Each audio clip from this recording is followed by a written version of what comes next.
Hai pemirsa Bali TV, jumpa lagi dengan saya Heni Shanti di acara Bali Now.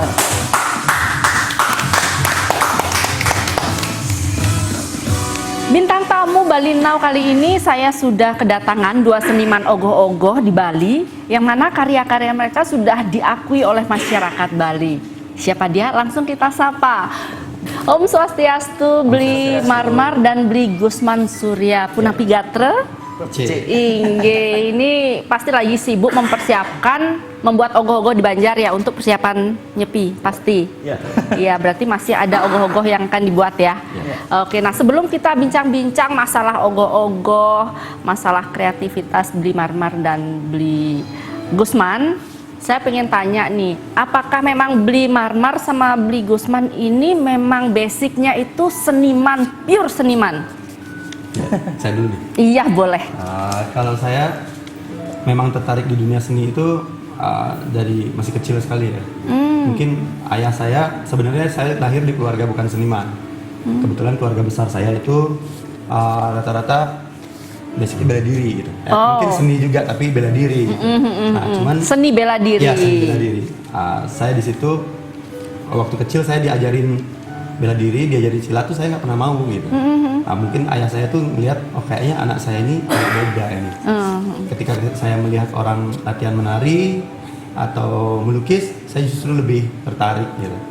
Ketertarikan saya sama dunia seni itu mulai dari saya TK mungkin. Oh, berarti masih kecil banget, masih muda banget, sudah ada apa? Sudah ada bibit-bibit seni gitu ya. Kalau Bli Gusman gimana nih? Kalau dia sendiri kebetulan seorang yang pencinta seni, lebih tepatnya. Pencinta ya, seni. Pencinta seni. Nah, kebetulan dia juga sempat mengenyam pendidikan di ISI Denpasar. Itu jurusan seni rupa murni. Nah, ketertarikan Tiang terhadap seni ogoh-ogoh ini mungkin sudah dari kecil ya, dari pertama kali melihat, terus akhirnya membuat hingga sampai sekarang. Sampai sekarang berarti memang dari kecil. Nah, kalau Bli Marmar nih dari kapan nih suka garap ogoh-ogoh nih? Dari kecil juga. Dari kecil juga. Pada umumnya kan anak-anak kecil itu suka sama ogoh-ogoh gitu kan. Saya itu juga dari SD tertarik sama ogoh-ogoh, mungkin singkat. Ada cerita kecil yang memang apa namanya? Memori saya tentang ogoh-ogoh. Dari kelas 3 SD itu saya udah bikin ogoh-ogoh. Kelas 3 SD saya bikin ogoh-ogoh khususnya buat keterampilan di sekolah. Kan ada banyak Iya. Nah, pertama saya bawa ogoh-ogoh ke sekolah tuh guru saya senang banget melihatnya. Itu buatnya bukan di sekolah kan? Enggak, di rumah. Di tugas rumah gitu. Saya bikinnya dari botol air mineral. Saya kumpulkan ke sekolah, guru saya suka melihatnya. Berikutnya dikasih tugas keterampilan, itu lagi yang saya buat, ogoh-ogoh lagi. Akhirnya saya agak jengkel gitu, kamu kasih tugas apa aja, datangnya ogoh-ogoh. Selalu itu. Oh, berarti memang sudah dari kecil ya. Nah, sampai dari kecil sampai sekarang kira-kira berapa karya ogoh-ogoh itu yang sudah dibuat tuh? Kalau ogoh-ogoh dari SD itu. Oh, kalau dari SD, waduh saya nggak inget ya. Udah banyak. Soalnya dulu waktu SD sampai saya SMP, lingkungan gang Banjar saya itu, saya tinggal di gang. Di situ kita punya acara setiap malam minggu. Di Banjar apa itu? Di Banjargemah. Di Banjargemah. Ya. Kita punya acara setiap malam minggu. Jadi kita bikin satu kelompok, ada 3 orang atau 2 orang. Kita bikin ogoh-ogoh pakai botol air mineral itu. Kita pawai lah setiap malam minggu. Jadi kalau dihitung dari ogoh-ogoh kecil mungkin sampai 100 ya. Karena itu setiap malam minggu. Udah ratusan. Dari kecil sampai sekarang, sampai di Banjar. Ya, kalau ogoh-ogoh yang besar, ukuran besar, artinya 3 meter ke atas mungkin sekitar 40 ogoh-ogoh. 40 itu udah lumayan ya. Kalau Bli Gusman sudah sekitar berapa ogoh-ogoh yang sudah dibuat nih? Waduh, kalau ogoh-ogoh kan dari kecil ya. Dari kecil, dari hanya sekedar main-main, yang dulunya pakai apa namanya, pelepah pisang, hanya untuk sekedar mainan anak-anak. Terus berkembang dari melihat, artinya membantu. Kebetulan kakak Tiang juga dulu pembuat ogoh-ogoh, dari membantu, terus akhirnya dikasih kepercayaan untuk membuat dulu mungkin tangannya, terus membantu istilahnya apa namanya, ngoles lem kayak gitu itu. Iya, iya. Akhirnya dikasih kepercayaan bikin tangan, akhirnya buat sendiri ogoh-ogoh tersebut. Tinggal dikasih kepercayaan bikin kepala dan sebagainya. Kalau dulu sih bikin ogoh-ogohnya itu sifatnya masih pribadi ya, Iya. di lingkup kelompok rumah lah. Itu mungkin dari SD terus sampai SMA. Itu buat ogoh-ogohnya skupnya pribadi, Iya. skupnya masih Masih antara anak-anak ya, gitu antara anak-anak kan. lah. Terus begitu tiang kuliah dikasihlah kepercayaan oleh pemuda untuk menggarap ogoh-ogoh di Banjar. Nah, itulah salah satu perjalanan untuk ogoh-ogoh Ya, yang berarti udah banyak ya karya ogoh-ogoh yang sudah dibuat sama teman-teman. ya kalau yang sendiri ogoh-ogoh tuh paling dibuatnya kan setahun sekali. Iya. Kalau terhitung dari ya umur SD lah, ya paling sekitar 20-an sih, nggak terlalu banyak. Lumayan juga. Boleh aplausnya. Nah, dengar-dengar sampai jadi juri, beli marmar apa beli gosman ya? Beli marmarnya. Beli marmar sampai jadi juri berarti ya. Berarti maestronya buat ogoh-ogoh. Nah, kita kasih nama predikat maestronya. Sampai jadi juri segala. Tiap tahun?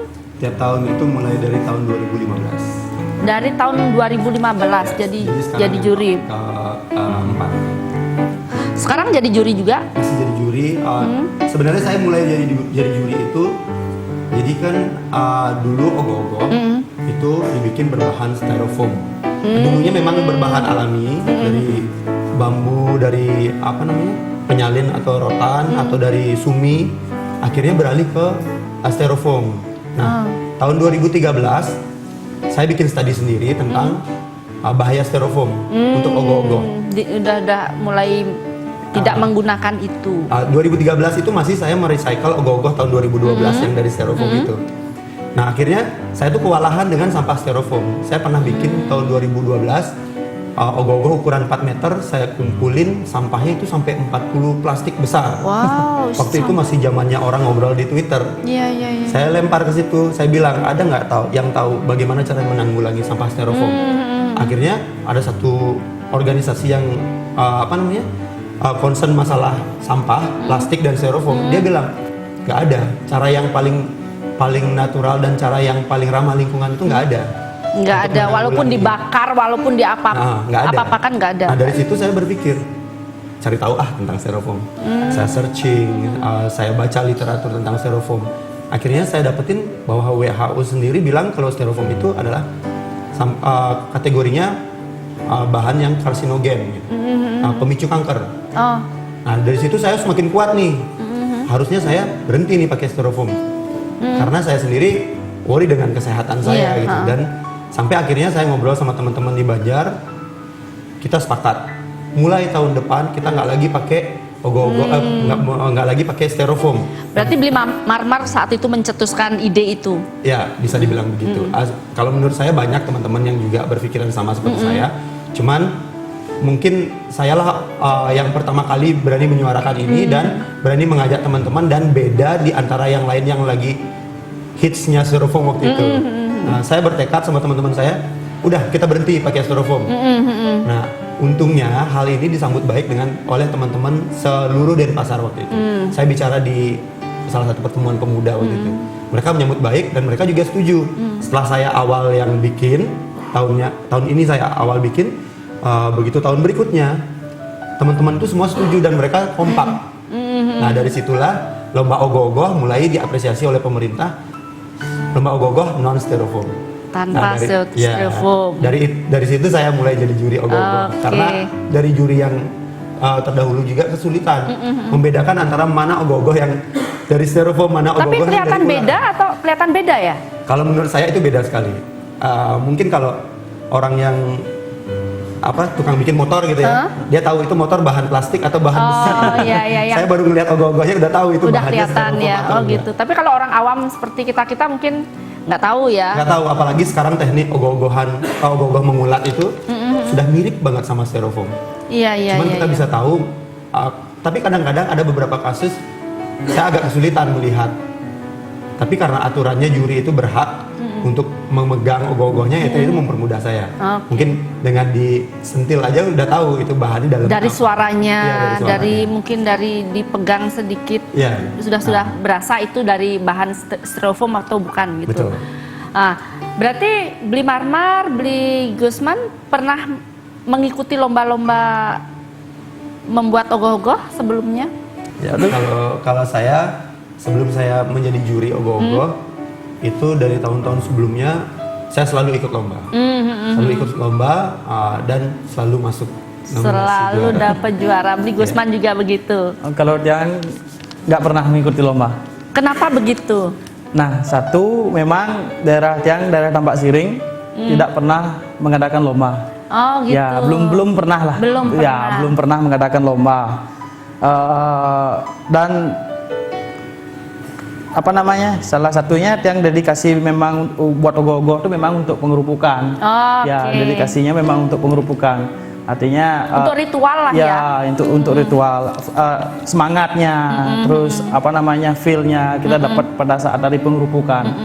Nah, kalau misalnya jadi juri, terus terang ya, apalagi jadi juri, lomba pun nggak pernah Belum gitu. ya. Tapi sudah menghasilkan banyak karya-karya ogoh-ogoh ya. Ya.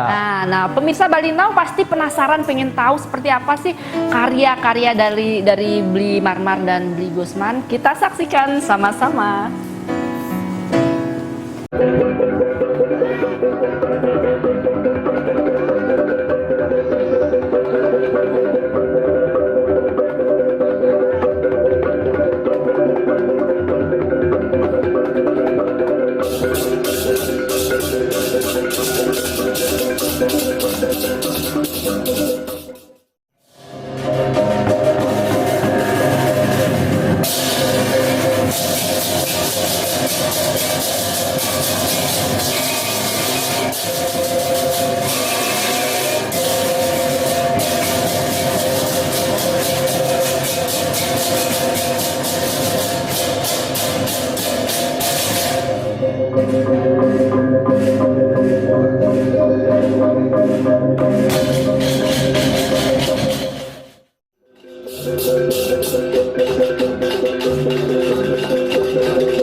Marmar sama Bli Gusman, tapi kita jeda saat yang kemana-mana, tetap di Bali Now. Masih bersama Bli Marmar dan Bli Gusman. Nah, tahun ini aku pengen dapat bocoran deh, karya apa sih yang sedang digarap saat ini, ogoh-ogohnya? Kalau saya masih berkaitan dengan ogoh-ogoh yang sebelumnya. Jadi ogoh-ogoh saya yang sekarang ini adalah kelanjutan ogoh-ogoh yang sebelumnya. Jadi ogoh-ogoh sebelumnya, pertama saya bikin Tarupule, itu mengisahkan tentang bagaimana orang sebenarnya kehilangan cara berkomunikasi. Kalau menurut saya, kenapa pohon di Bali itu pohon-pohon besar itu dipakein apa namanya? Pohon pole ya? Ya, pohon pule. Saya angkat pohon pule. Tapi ini bercerita tentang bagaimana pohon itu sangat disakralkan, pohon-pohon besar, beberapa pohon itu. Menurut saya, orang terdahulu, leluhur kita itu punya cara berkomunikasi pada pohon ini. Karena setiap makhluk hidup itu pasti menyimpan data atau menyimpan memori. Jadi leluhur kita, kenapa mereka bisa punya kehidupan yang modern dalam segi fisik dan pemikiran dan spiritual mereka, itu karena mereka tahu caranya berkomunikasi dengan banyak hal gitu, termasuk tumbuhan. Nah di era sekarang ini orang udah kehilangan, apalagi dengan tumbuhan, dengan hewan aja sedikit banget orang yang bisa ngobrol. Jangankan dengan hewan, sesama manusia aja jarang banget ngobrol gitu. Ngobrol, masing-masing udah pegang gadget soalnya, satunya ke sana, satunya ke sini pegang gadget. Bagaimana ilmu pengetahuan bisa di-sharing, bisa dibagi, nggak akan bisa berkembang. Kalau yang satunya, kalau ngomongin orang di bengkel, yang satunya cuma tahu karburator, yang satunya cuma tahu ban, mereka nggak pernah sharing bagaimana hal yang besar bisa tercipta. Nah itu yang Tarupule. Berikutnya Paksi Ireng itu masih kelanjutan di situ. Begitu orang sudah mulai paham tentang berkomunikasi, mestinya orang berhenti menyalahkan hal yang di luar kuasanya. Contoh, saya sering melihat orang menyalahkan banyak hal, seperti umpamanya banjir, ada bencana banjir, macet, dibilangnya macet itu adalah kesalahan orang lain yang pelan-pelan lah, yang melanggar lah atau apa. Sebenarnya macet itu karena kita semua. Coba kalau kita nggak keluar bawa motor, selesai. Betul. Atau pas cuaca hujan, orang cenderung menyalahkan, kok hujan sih, padahal aku kan mau begini. Padahal itu kan sebenarnya kesadaran kita harusnya tumbuh bahwa kita di sini adalah penumpang. Iya, betul. Jadi apa yang alam lakukan, siklus alam itu sebenarnya kita hanya menyesuaikan saja. Nah itu di Paksi Ireng, akhirnya di yang sekarang ini saya beri judul Sang Maung Pati. Sang Maung Pati, Ya, itu tentang apa tuh? Ya, sebenarnya kalau dilihat Sang Maung Pati ini mungkin dalam sastra manapun tidak ada muncul gitu nama Maung Pati ini. Tapi sebenarnya Maung Pati ini adalah sebutan saya sendiri bagi Kabeh Pekulun Sang Hyang Pasupati. Sang Hyang Pasupati itu sendiri adalah Ida Bathara Siwa dalam sifatnya menguasai sifat kebinatangan. Nah, jadi saya pingin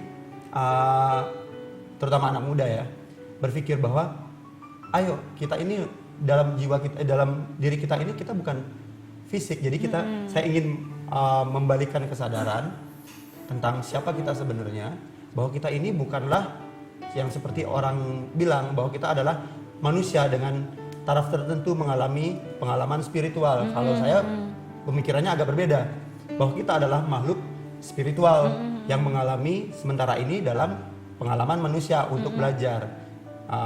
Mungkin kalau dari situ orang bisa mengacunya pada Brahman Atman Aikyam itu, bahwa Brahman dan jiwa kita itu adalah satu. Nah, jadi itulah kesadaran yang harus kita bangkitin. Betul, keren. Kalau Bli Gusman Surya nih, apa nih? Boleh bocorannya nih, karya apa nih akan disuguhkan nanti nih? Kalau untuk tahun ini, tahun 1941 niki sih tidak jauh dari tema-tema Buto Kalo. Tema-tema Buto Kalo yang kita simboliskan, kita wujudkan dalam karya. Kalau untuk sekarang niki lebih ke temanya, kalau bisa dibilang lebih ke penglihatan sih. Penglihatan? Ya. Apa tuh? Seperti apa, rangde atau apa? Ya mungkin sejenis. Dia ngambil temanya sih tema-tema yang bisa dibilang sudah biasa ya, sudah biasa. Tapi Tiang maunya di tahun 2019 niki temanya biasa, tapi kemasannya yang berbeda. temanya kayak buta color Ya, gitu betul. ya. Kalau kita akan tiang sendiri dan pemuda nantinya mungkin akan menyuguhkan tampilan yang berbeda di Oke, tahun yang 2019. jelas beda dari tahun kemarin. Ya, dari- Nah, yang jelas kan juga dari bahan sudah sangat berbeda, sudah tidak menggunakan styrofoam. Nah, di mana sih letak kesulitannya? Sekarang kan dulu mungkin lebih gampang dengan styrofoam mungkin. Nah, sekarang kan sudah beda. Kesulitannya tuh di mana? Sebenarnya nggak ada kesulitan ya. Cuman kita memang butuh waktu setiap material itu kita butuh waktu untuk mengenali material. Jadi setiap material itu punya sifat sendiri. Contoh umpamanya kalau styrofoam sendiri itu tekniknya pasti kita harus pelajari karena styrofoam dari kotak atau dari balok kita potong-potong Sistem kurang. yang mengurangi Sistem kurang. sistemnya. Sedangkan kalau kita pakai ulat-ulatan itu atau bambu itu dari nggak ada menjadi ada gitu. Jadi menambahkan. Iya. Menambahkan. Nah, itu tekniknya harus agak dipelajari. Mungkin 1 kali bikin ogah-ogah udah dapat tekniknya. Supaya nggak kalau kita udah tahu prinsipnya, ogah-ogahnya itu nggak jauh dari desain yang kita bikin. Kalau kesulitan sih sebenarnya Enggak juga iya, cuman beda bahan aja. Ya. Sebenarnya sih ulat-ulat tersebut kan sudah dari dulu ya Pak Ya, ya. sudah dari dulu. Cuman karena masuknya era styrofoam sehingga ulat niko ditinggalkan, Ya. menganggap sebuah ulat niko adalah hal yang baru. Hal yang baru. Nah, kebetulan di Tambak Siring dari dulu kan memang udah ulatan. Masuk era styrofoam tahun 2013 itu. Setelah apa yang terjadi artinya debunya banyak terus Iya. satu costnya juga lumayan tinggi. Lebih mahal yang mana Ya, nih? tinggi. Paling masuk era styrofoam Tambak Siring sekitar 1-2 kali lah. Setelah itu kembali lagi ke ulatan. Nah, kemungkinan daerah Denpasar sebelum Pak Tu menggerakkan itu belum, artinya masih Masih di tetap styrofoam. Setelah Pak Tu mungkin menggerakkan lagi kembali ke ulatan. Kalau masalah kendala nggak terlalu sih, nggak terlalu ya, karena ada plusnya ada minusnya. Kalau tiang pribadi malahan justru lebih mudah ulatan ya, lebih gampang ulatan. Karena dia sistemnya ini kok bisa kurang tambah. Kalau dia kurang bisa ditambah lagi. Kalau dia kelebihan bisa dicomot, bisa dikurang lagi. Oh, Gitu. gitu. Ya cuman masalah tekniknya aja sih yang mungkin generasi sekarang belum begitu banyak Ya. yang Iya, tahu ya. iya. Masalah tekniknya ngulat, terus nambahnya pakai kertas dan lain sebagainya nih kayak. Iya, berarti perbedaannya itu. Ya. Dan orang kita pernah mengalami, terutama di Denpasar ya, kita pernah mengalami yang seperti Gusman bilang sebenarnya bambu itu udah dari dulu. Ya. Nah, kebetulan saya ada di 2 era itu, saya tahu informasi kedua-duanya gitu. Paling tidak saya punyalah bekal teknik dari ulatan bambu itu. Nah, di Denpasar waktu itu sempat banyak yang menolak. 1-2 tahun itu saya sempat menerima banyak, bukan penolakan ya, argumen gitu, banyak argumen tentang itu karena dianggapnya bambu itu susah. Sebenarnya masalahnya cuma satu, karena mereka sama sekali nggak tahu bagaimana Iya. ogah-ogah dibuat dari bambu. Oh, gitu. Nah dari situ karena saya bertekad bagaimana caranya ogah-ogah di seluruh Bali ini kembali lagi, karena menurut saya Denpasar agak bertanggung jawab ya Iya. tentang styrofoam ini karena dimulai dari Denpasar. Di Denpasar. Saya bertekad dan teman-teman saya ikut membantu bagaimana caranya ogah-ogah bisa kembali lagi ke ulat-ulatan itu. Ulatan. Akhirnya saya menggagas sebuah acara yang saya bikin adalah workshop ogah-ogah mengulat. Itu saya bikin secara free. Saya keliling ke desa-desa. Saya bikin workshop cara yang paling tersulit dalam ogah-ogah dianggapnya sama teman-teman adalah membuat kepala. Oh, Saya cuman sharing teknik yang saya tahu, tapi bagusnya karena banyak yang karena pemuda di seluruh Bali ini terutama yang pencinta ogah-ogah atau antusias, mereka juga mengembangkan tekniknya masing-masing. Kreatif lah. Ya kreatif sekali. kreatif masing-masing punya Ya. ide sendiri gitu. Ya tekniknya masing-masing. Ya. Dan setelah tekniknya berkembang kan kita juga ada pembelajaran Ya, kan, dapat ilmu baru. Dapat ilmu baru kan. Oke, Justru dapat ilmu Ya, baru. dapat iya, ilmu betul, baru. betul. Kalau Tambak Siring dulunya hanya sekedar ulatan yang biasa, yang tengok dari karya Bli Marmar dan yang lain, oh pakai apa Bli Marmar, sehingga yang dapat teknik baru terus dikembangkan gitu. Itulah gunanya komunikasi kan, Iya, sharing antara. jadi ada sharing, jadi ada pengalaman baru, ada pengetahuan baru Ya. ya. Nah, ini kan Nyepi sudah deket, sudah sebulan lagi ya. Awal bulan ya, nggak Mungkin sampai kurang, sebulan ya, ya. kurang sebulan. Itu sekarang sudah berapa persen nih? ogoh-ogohnya. Ogoh-ogohnya apa masih kerangka aja atau Kalau sudah yang kalau setengah ogoh-ogoh jadi? yang saya bikin sih itu baru dibilang 40% belum sampai ya. Karena saya startnya agak mundur kemarin. Tapi kalau semua sesuai dengan schedule itu tepat waktu kok selesainya. Oke, kalau menurut Bli Marmar sama Bli Gusman, apa sih perkembangan kreativitas anak-anak muda sekarang dalam membuat ogoh-ogoh? Saya ngomong di Denpasar ya, karena saya paling tahunya di Denpasar. Iya, oke, Nanti boleh. kalau di daerah Di lain, daerah boleh Bli Gusman nanti. kalau di Denpasar itu ogoh-ogoh ini bukan sekedar yang orang awam lihat, jadi ogoh-ogoh bikin karya selesai begitu. Di pengurupukan ogoh-ogohnya pawai selesai. Tapi kalau yang saya lihat, ogoh-ogoh ini adalah satu wadah atau ajang berkomunikasi antar STT 1 dan STT lainnya, karena dari segi teknik mereka saling berbagi. Beda sama zaman saya dulu masih SMA, kalau kita ngelihat ogoh-ogoh lain itu kayak bersaing banget gitu loh.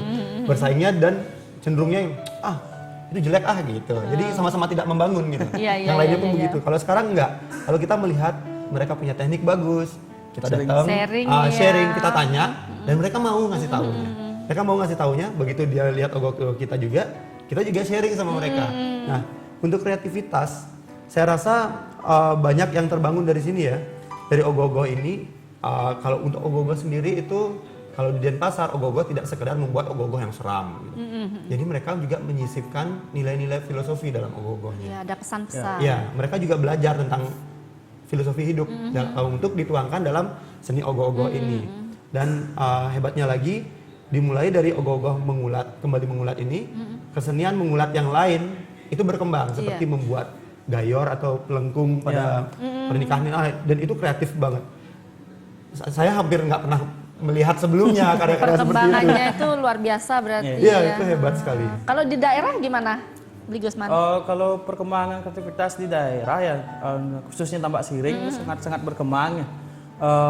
Dari medianya yang hanya sekedar bambu, terus yang berusaha artinya mencari informasi sharing ke Denpasar gitu, menggunakan media-media yang lain, terus yang bawa ke kampung lah istilahnya, itu sangat-sangat diterima. Masalah teknik pembuatan, material, terus pada saat pengerjaannya seperti apa, yang dulunya mungkin bikin ogoh-ogoh harus membuat perantos dan sebagainya, kayak stegar-stegar kan, itu bisa kok diminimalisir dengan cara apa gitu, misalnya yang berusaha untuk mencari tekniknya seperti napi, terus yang terapkan dan itu berhasil, dan yang sharing lah artinya kepada pemuda-pemuda yang lain. Nah, tujuan ogoh-ogoh ini kan tidak semata-mata hanya untuk sekedar menghasilkan karya ogoh-ogoh yang bagus terus diarak pada saat pengerupukan. Itu sebenarnya kan nilai plusnya lah. Poin pentingnya itu dalam proses berkarya itu kan sebenarnya adalah menjalin keakraban nih, terutama keakraban ras keturuno dulu. Skup kita di Banjar dulu lah. Artinya menjalin suatu komunikasi, artinya mencari teman-teman di mana yang mempunyai kemampuan di bidangnya, itu kita rekrut, terus dikasihkan kepercayaan untuk membuat apanya, kebersamaan dan sebagainya. Terus setelah itu baru antara keturuno yang lain, artinya STT antar Skotruno. Nah, tentunya hal ini sangat-sangat positif ya. Artinya kita sebagai generasi muda ya, artinya kita ingin menunjukkan bahwa pemuda ini tidak hanya bisa minum-minuman. Betul. Kita juga bisa membanggakan daerah kita, khususnya Bali, lewat seni dan budaya. Betul. Iya, keren. Seru banget, tapi kita jeda saat, jangan kemana-mana, tetap di Bali Now.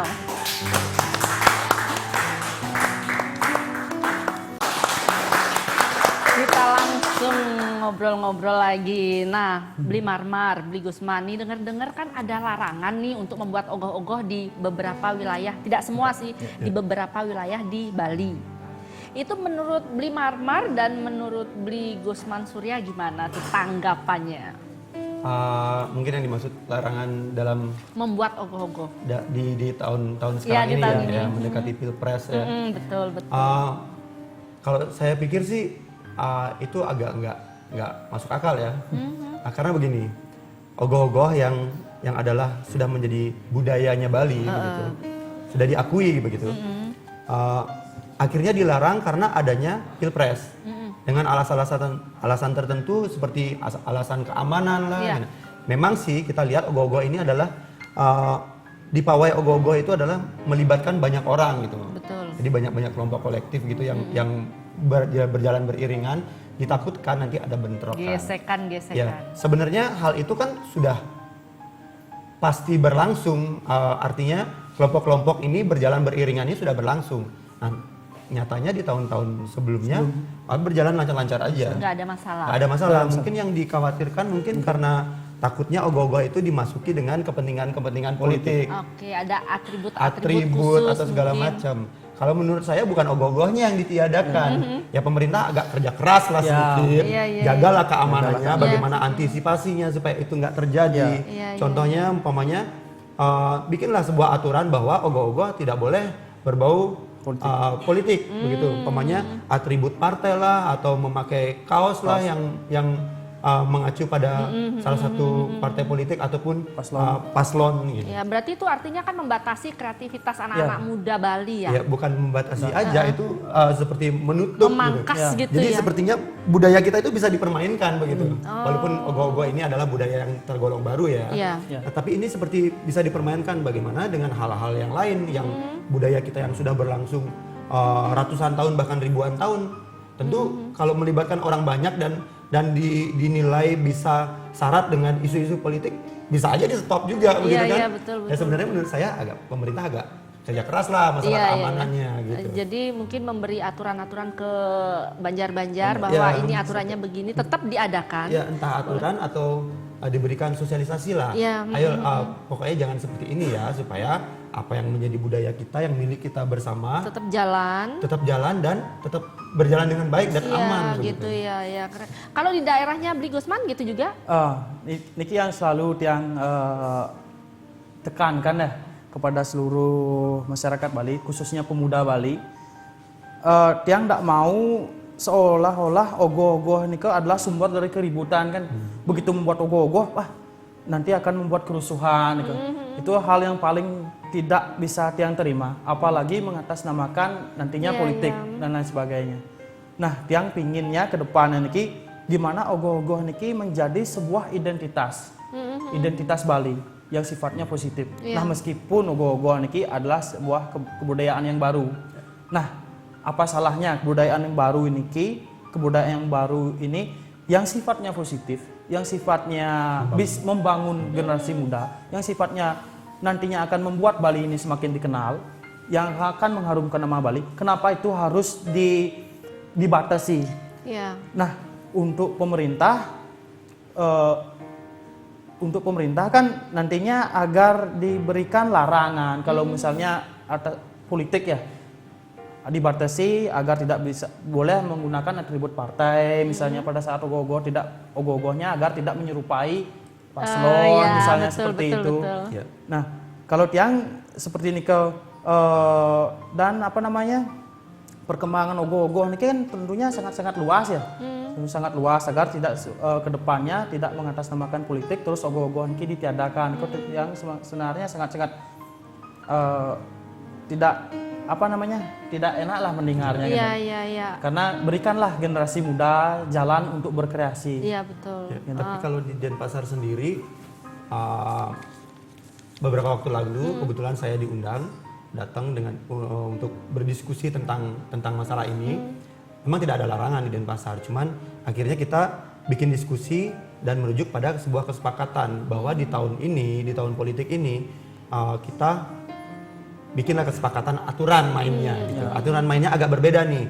Kalau masalah lomba itu beda lagi. Ini untuk yang umumnya seperti yang dibilang tadi atribut partai segala macam itu akhirnya jadi sebuah keputusan bersama.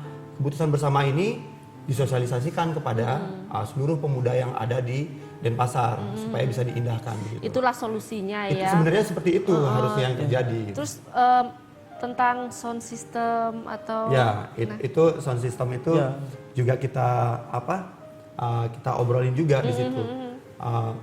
Sound system ini sebenarnya permasalahannya sudah terjadi dari tahun 90-an. Cuman bedanya yang saya tahu bedanya sound system di zaman itu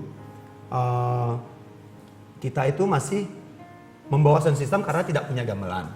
Itu masih sadar bahwa sound system itu hanya ingin memutarkan gamelan. Terlebih lagi ada satu icon lagu ogoh-ogoh, mungkin Mbak ya tahu juga. Itu Om Okit, Crash sama almarhum sama Om Yan Bero.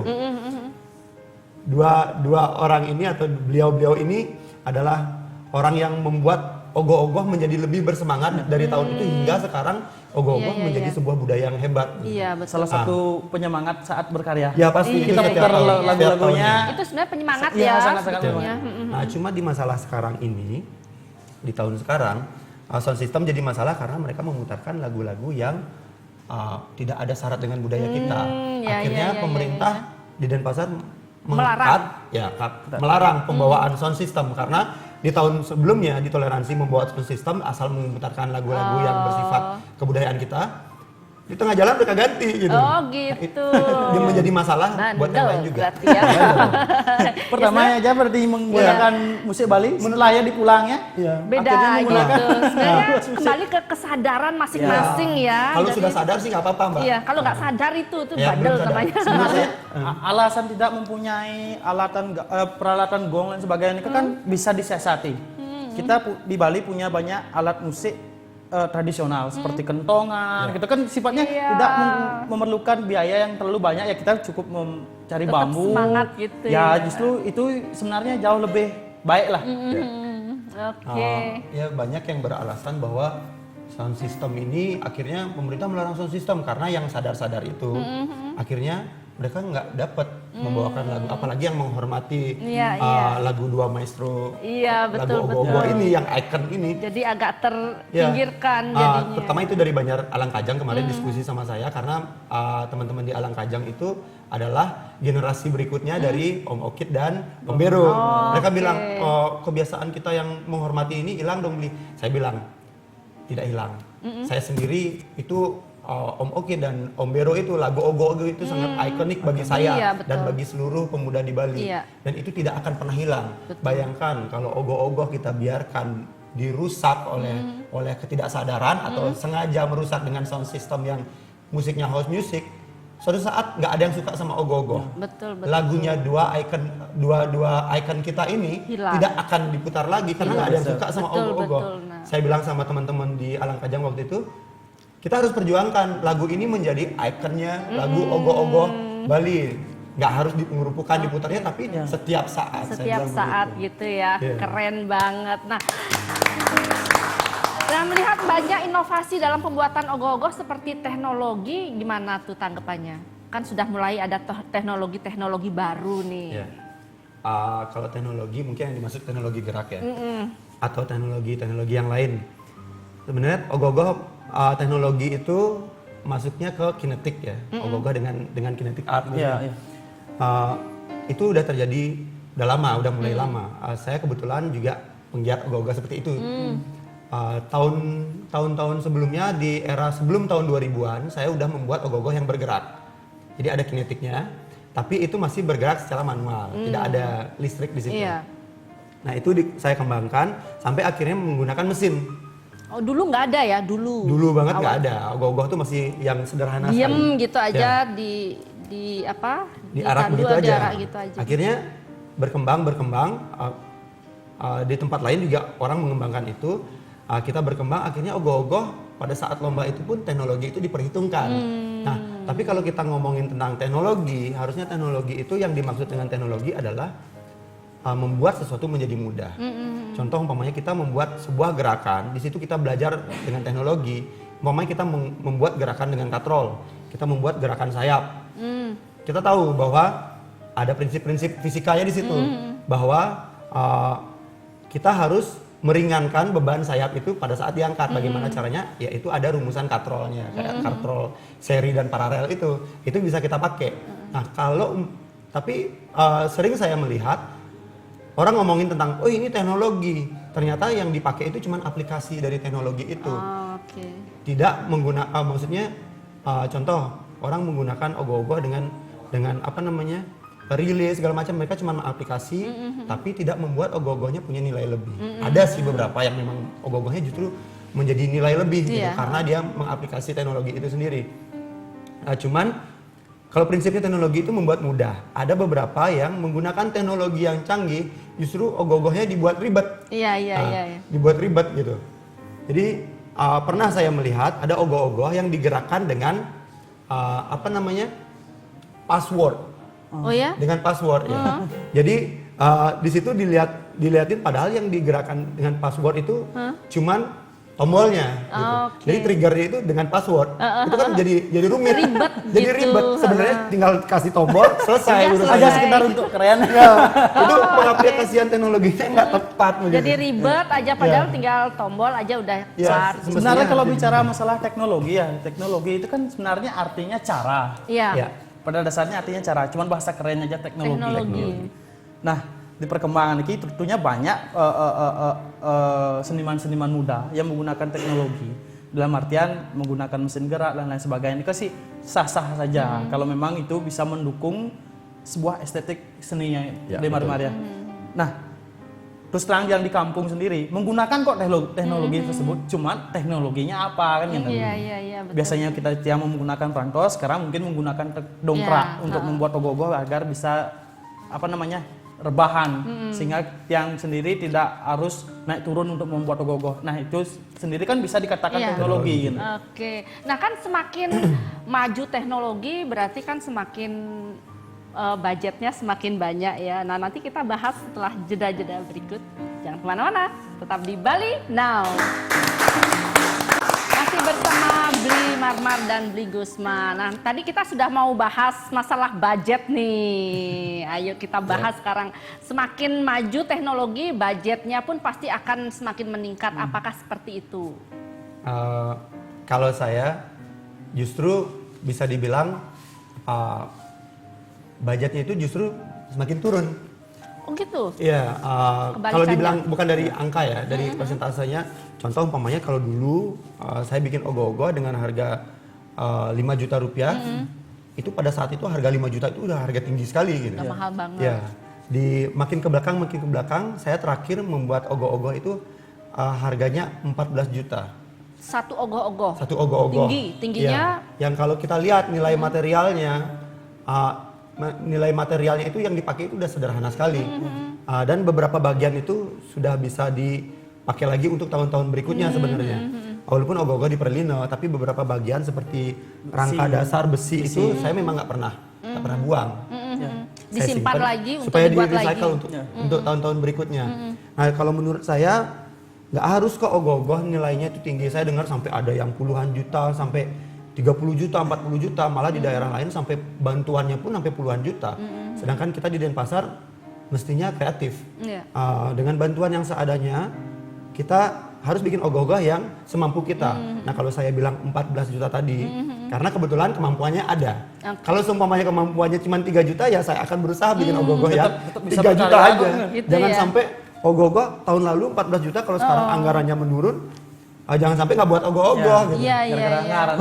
Jangan sampai itu membatasi ya. Iya, menurut saya itu Nggak Nggak, harus ya, nggak nggak harus harus, teknologi semakin maju, kita harus mengeluarkan dana juga semakin besar iya. enggak juga. Seharusnya kalau teknologinya maju, kitanya semakin pintar mengolah bahannya, karena pengalaman kita sebelum-sebelumnya kan memberi pelajaran. Di tahun-tahun berikutnya justru cost-nya akan bisa dipangkas. Gitu. Sama juga beli Gusman gitu juga Sama kalau pengalamannya. di kampung sih daerah Tiang, kalau pengalaman Tiang sendiri ya dari beberapa pengalaman bikin ogoh-ogoh, kalau dari nominal, terus terang ogoh-ogoh Tiang termasuk budgetnya sangat-sangat minim lah. Kalau dulu 4,5 juta, terus karya berikutnya 5 juta, dan karya yang terakhir ini ke paling sekitar ya 8 jutaan. Nah, nikilah fungsinya kita bisa berkarya, tetapi tidak harus budget yang gede gitu loh. Ya. Nah, kadang-kadang ogoh-ogoh di Banjar ini kenapa kosnya besar, malahan justru dikonsumsi kayaknya. Oh, lebih Ya, di lebih biaya dikonsumsi operasi- kadang-kadang operasional mangang tuh. tiap hari terus bikin timbungan, ngambil kos di dalam kayaknya Iya, Nike iya. yang bikin Itu yang kosnya besar. membengkak, ya. Ya, kalau tiang sendiri di kampung, nah ogoh-ogoh murni kasnya memang untuk ogoh-ogoh. Nah, kalau makan ya kamuin lah dewe-dewe sendiri-sendiri beli apa kayak gitu. Lebih ke sana. Terus kalau masalah teknisnya nanti kayak beli marmar, barang mana yang bisa dipakai ya dipakai, kalau barang mana yang tidak bisa dipakai ya tidak dipakai. Misalnya kayak besi, Iya. terus pepayasan dan lain sebagainya itu kan masih bisa dipakai. Masih bisa. Ya masih bisa semasih itu layak dipakai. Iya, gitu. iya. Itu kita pergunakan sehingga bisa menekan kos. Oke, itu berarti apa namanya? Memang harus kita pinter-pinternya kita Iya, gimana benar-benar. untuk menekan biaya. Iya. Gitu. Nah, sekarang nih apa nih pesan-pesan untuk anak-anak muda? Ini kan sudah pengerupukan Nyepi udah deket nih. Pesan-pesan untuk anak-anak muda Bali nih gimana nih? Ya, kalau saya ingin berpesan buat pemuda di seluruh Bali, ogoh-ogoh ini adalah ajang kita untuk berkreasi, ajang kita untuk belajar, dan juga ajang kita untuk mempelajari jati diri kita sebagai orang Bali. Mestinya ogoh-ogoh ini menjadi salah satu identitas kita sebagai orang Bali. Janganlah dinodai, apalagi oleh kita sendiri. Kini kita jaga sama-sama, kita pelihara sama-sama supaya ogoh-ogoh ini makin ke depannya dipandang dunia sebagai sebuah budaya yang bermartabat. Gitu. Jadi itu ya untuk anak-anak muda Bali tuh dengerin tuh pesan dari Beli Marmar. Kalau Beli Gusman nih, apa nih pesan-pesan untuk anak-anak muda Bali nih jelang pengerupukan? Pesan-pesannya untuk seluruh pemuda di Bali dan untuk seluruh masyarakat Bali lah. Kalau untuk pemuda Bali, berkaryalah seoriginal mungkin. Meskipun tidak ada lah, apa namanya, karya yang murni 100% original. Terus berkarya dengan semangat, berkarya dengan totalitas. Ya, kita sebagai generasi muda Bali tunjukkanlah bahwa kita bisa membanggakan daerah kita dengan seni dan budaya. Kita tunjukkan bahwa pemuda Bali tidak hanya sekedar minum-minuman. Kita tunjukkan kepada orang tua kita, kepada penglingsir-penglingsir kita yang terdahulu, bahwa kita generasi muda bisa mengharumkan nama Bali lewat seni dan budaya. Wah, keren. Pesan-pesan sudah ini untuk anak-anak muda Bali. Nah, harapannya di tahun baru Saka 1941 ini apa Beli Marmar sama Beli Gusman nih? Kalau saya di tahun Saka 1941 ini, yang pertama adalah teman-teman harus mencari apa namanya cara untuk bagaimana ogoh-ogoh ini menjadi seperti yang saya bilang tadi bermartabat itu, dan yang paling tepatnya adalah jangan ada sound system dan house music, itu sangat mengganggu sekali. Karena di beberapa bagian teman-teman apa namanya belajar belaganjur, belajar mengenali apa budayanya, apa kekayaan budaya yang diwarisi oleh leluhur kita. Di sisi lain orang cuma bisa menganggap ogoh-ogoh itu atau pengerupukan itu yang menyambut Hari Suci Nyepi itu adalah ajang buat hura-hura. Ya kayak dibilang Gusman itu tadi sendiri, itu adalah ajang buat minum-minum, mabuk-mabuk. Nah, itulah yang dilihat oleh dunia, bagaimana pemuda Bali, itulah anggapan orang luar. Jadi jangan salahkan kalau ada banyak orang yang meremehkan pemuda Bali. Padahal tidak semuanya begitu. Itu harapan saya. Iya, kalau Beli Gusman apa nih harapannya nih? Kalau harapan dia untuk Nyepi Saka 1941 niki, pertama pasti harus aman. Ya, aman dari ya kalau tidak kita sendiri sebagai generasi muda yang menjaga keamanan niki, siapa lagi kan gitu. Iya, betul. Terus untuk pemerintah agar kedepannya tidak ada lagi istilah pelarangan ogoh-ogoh, apalagi mengatasnamakan politik. Betul. Yang apa namanya permintaan tiang kepada pemerintah, terus terutama agar memberikan keamanan. Betul, itu yang pasti. Kita bersinergi apa namanya bersama pecalang. Apakah itu nantinya di setiap banjar diberikan aparat hukum satu-satu, terus pecalang, agar nantinya kalau misalnya ada gesekan agar segera ditindaklanjuti. Karena kalau sudah apa namanya rusuh, kita takutkan tahun depannya tidak diperbolehkan lagi untuk membuat ogoh-ogoh kan seperti itu. Iya. Nah, harapannya sih cuma nikah aja Iya. agar lebih aman, terus lebih tentram menjalankan hari raya suci niki. Iya. Cuma nikah aja. Iya. Saya ada tambahan satu lagi. Iya, silahkan beli marmar. Untuk belakangan ini sering ada pengerusakan ogoh-ogoh. Dan saya prihatin sekali dengan hal itu. Iya, iya, Saya anggap ini adalah hal yang serius. Karena apa? Di Banjar kita membuat ogoh-ogoh, orang berani merusak ke Banjar kita tanpa ada penindakan atau pengusutan tentang hal itu. Ini menciptakan rasa tidak aman bagi Betul, kita betul, semua. betul. Jadi Ketakutan apakah ya. apakah menurut pemerintah atau para penegak hukum ini bukan hal yang penting dipertimbangkan untuk diusut? Kalau menurut saya ini sangat penting karena saya sendiri merasa tidak nyaman dengan hal ini. Walaupun tidak terjadi, mudah-mudahan tidak terjadi di Banjar saya sendiri. Dan saya menyuarakan apa yang disuarakan oleh teman-teman di Denpasar khususnya yang mengalami hal ini agar hal ini dianggap menjadi masalah serius dan diusut siapa pelakunya sebenarnya, apa motifnya supaya tidak terjadi pemikiran-pemikiran yang di luar kejadian sebenarnya. Contohnya pemikiran-pemikiran yang persaingan yang tidak sehat atau justru orang luar yang berusaha merusak ataukah cuma iseng, itu harus ada suatu tindakan yang membuktikan itu apa sebenarnya alasan dari semua ini. Iya, betul. Keren. Nggih, matur semua sudah hadir di Bali Now. Senang sekali bincang-bincang. Semoga perbincangan kita ini bisa memberikan pengetahuan baru serta kesadaran baru untuk anak-anak muda Bali serta masyarakat Bali. Baik pemirsa, keingintahuan adalah kunci kreativitas. Saya Heni Shanti, jumpa minggu depan. Salam Bali Now.